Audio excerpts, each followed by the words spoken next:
Human, তুমি যদি অনুমতি দাও তাহলে আমি ওখানে যেতে চাই। আমি বিপদে পড়লে তোমরা দুজন আমাকে বাঁচাতে পারবে। না রাজকন্যা, তুমি কেন আমার জন্য বিপদে পড়বে? ওখানে আমি আগে যাব। রাজকন্যা সঠিক কথা বলছে, আগে তাকে যাওয়া উচিত।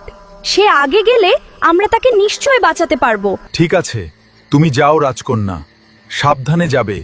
বিপদ দেখলে আমাদের জানাবে। তোর সাহস কি করে হলো সাপপরীর প্রাসাদে ঢোকার? তোকে আজ আমার হাত থেকে কেউ বাঁচাতে পারবে না। এখনই তোকে বন্দি করা হবে। এই রাক্ষসী, তুই আমাকে কি মারবি? আমি আল্লাহ ছাড়া কাউকে ভয় পাই না। এখনো সময় আছে, আমাকে প্রাসাদে যেতে দে। আর শোন, এখানে যখন এসেছি 5 মাথাওয়ালা গাছের জাদুর ফুল নেই ফিরবো, আর হিউম্যানের মাকে সুস্থ করব। এখন তোকে বন্দি করে নিয়ে যাব, তোকে মেরে এখন প্রতিশোধ নেব।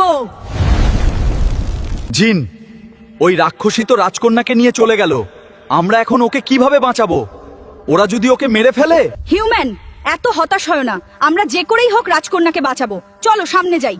আমরা সরাসরি যুদ্ধ করব না, আমরা গিয়ে নিজেরাই বন্দী হব, যাতে রাজকন্যার পাশে থাকতে পারি।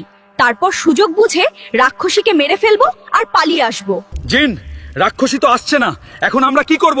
এই রাক্ষসী, তুই কোথায় আছিস? সাহস থাকলে সামনে আয়, তোকে আজ বাঁচতে দেব না। এই হিউম্যান, শোন, আমি তোর মতো এত বোকা না। তোকে এখন বন্দি করে প্রাসাদের ভিতরে নিয়ে যাব না। যদি সাহস থাকে নিজেই প্রাসাদের ভিতরে ঢুক, আর যত দ্রুত সম্ভব রাজকন্যাকে বাঁচা, কারণ আমরা ওকে মেরে ফেলবো। শোন রাক্ষসী, আমরা রাজকন্যাকে বাঁচাবো আর তোকে মারবো, সাথে সাপপরীকেও মারবো, আর 5 মাথাওয়ালা গাছের জাদুর ফুলও নিয়ে যাব। হিউম্যান, তুই শুধু বড় বড় কথা বলতে পারবি আর স্বপ্ন দেখতে পারবি, এর বেশি কিছু করতে পারবি না। দেখ রাজকন্যাকে বাঁচাতে পারিস কিনা, আর 5 মাথাওয়ালা গাছের জাদুর ফুল নিয়ে যেতে পারিস কিনা।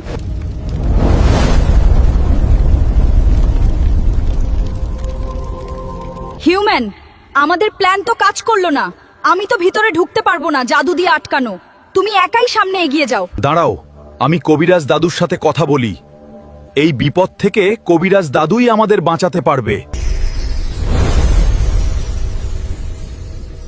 জাদুর সোনার কাঠি, আমাকে কবিরাজ দাদুর সাথে কথা বলিয়ে দেও। হিউম্যান, তুই আবার আমাকে স্মরণ করলি? আবার কোনো সমস্যা নাকি? কোনো সমস্যা থাকলে আমাকে বলো। দাদু, আমি বিপদে পড়ে গেছি। ওরা রাজকন্যাকে বন্দি করে নিয়ে গেছে।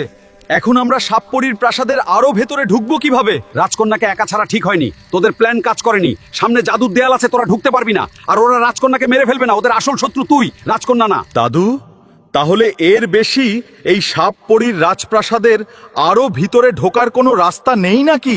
আছে, একটা রাস্তা আছে, কিন্তু তাতে তোর জীবনের ঝুঁকি আছে।